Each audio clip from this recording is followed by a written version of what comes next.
So let's talk about effective techniques of getting better grades. And the most common technique of studying that college students use is what's called cramming, and where they just wait till the day before the final or 2 days before the final, and they just try to study for 4 finals all in the same day. And so the only reason that happens, by the way, it's not like they did some kind of study and they said, hey, cramming is the best way to study for an exam. It's obviously not. The reason why students do it is because they procrastinate.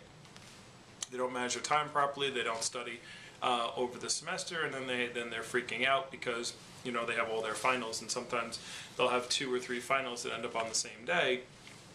Hopefully, if you're using the wall calendars that I talked about in the other section of the website, that you know how to handle that and make sure that it's not a surprise that you have 2 or 3 finals all on the same day.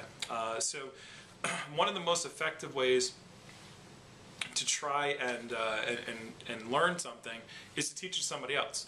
When I was in college, I remember taking calculus, okay, and I remember I took pre-calculus in high school, and I was pretty good, and I felt pretty good with the derivatives and the dx, dys, for those of you who are taking calculus, and I thought I knew how to do it. And I remember there was a cute girl who lived in Tinsley dorm, and she was like, I'm having really trouble, and she was in my class, and she's like, I'm having trouble, and how good are you at this? And I was like, I'm great at it, I understand it completely. And she's like, great, could we study together? I was like, min. So I went over to her dorm, and we sat down, and I just tried to teach her how to do it, and I was like, and I started doing it, and I was trying to teach her, and I'm like, I don't know how to do this. And so it was very embarrassing, to say the least, and a memory that stays in my head is where I thought I had it. And by the way, because of that experience, I ended up doing much better in my calculus and getting a B+ in my calculus class. But if I hadn't tried to teach her how to do it, I wouldn't have seen myself that I didn't really know how to do it. And so there's one thing, you have those aha moments, it's like, oh yeah, I get it, and then you're like, and then all of a sudden you're like, oh yeah, okay, now it clicks in. So make sure you're not just saying to yourself, oh, I get it, versus, oh, I really get it. So by teaching other people, getting into study groups, try to teach it to somebody. Try to teach what you're doing to someone else in the class. Get in a study group and say, hey, let me just explain this to you, and just teach it to someone, and that's how you'll know if you really have it. So another effective technique is something called chunking, okay, when you're studying. And as far as chunking goes, the mind tends to remember the first and the last thing that happens in a sequence. Okay, so if I say, remember this number, 4,826,132. All right, so if I told you to remember that, spit that number back to me, you'll probably remember the 4, and you'll probably remember the 2.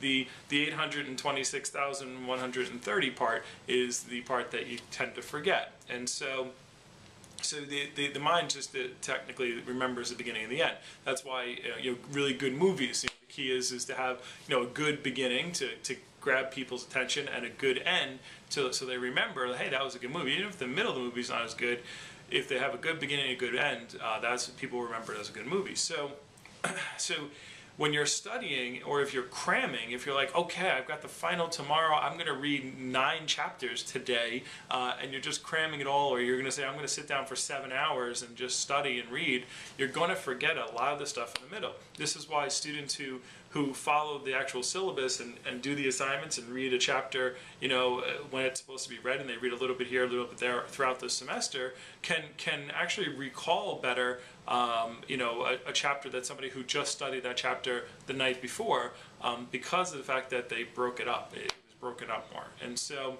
if you're going to do a long study session, don't just sit there and try to cram it all into your head. Chunk it up. So chunk it up. I like that. That would be like a fat camp. Actually, that'd be a reverse fat camp. Anyway, so chunking your information. So I would say if you're studying, I would say the most you do, and then again, everybody has their own management style, but I would say it would be good to take 20 minutes study, and then take a 5 to 10 minute break. All right, so if you're going to study for 5 hours, each hour would be an hour and a little bit more, an hour and 10, an hour and 20. Study for 20, take a 10-minute break, walk away, go get something to eat, you know, come back, you know, pick up a little bit where you left off, and then read again, and then stop again. And so by starting and stopping again, you're letting yourself remember more of the stuff in the middle. So a good way to do that that will help you remember stuff. So chunking, get it done, and also study throughout the entire semester. So if you're studying a little bit during every day of the semester, or each week you're studying and keeping up with your syllabus, and then, now by the way, I'm not saying don't study right before the test, you still study before the test, but if you chunk again there, what you've already read through, it'll definitely, the recall will be a lot better than just waiting till the end of the semester and then trying to cram it in your head all at one time. All right, good luck.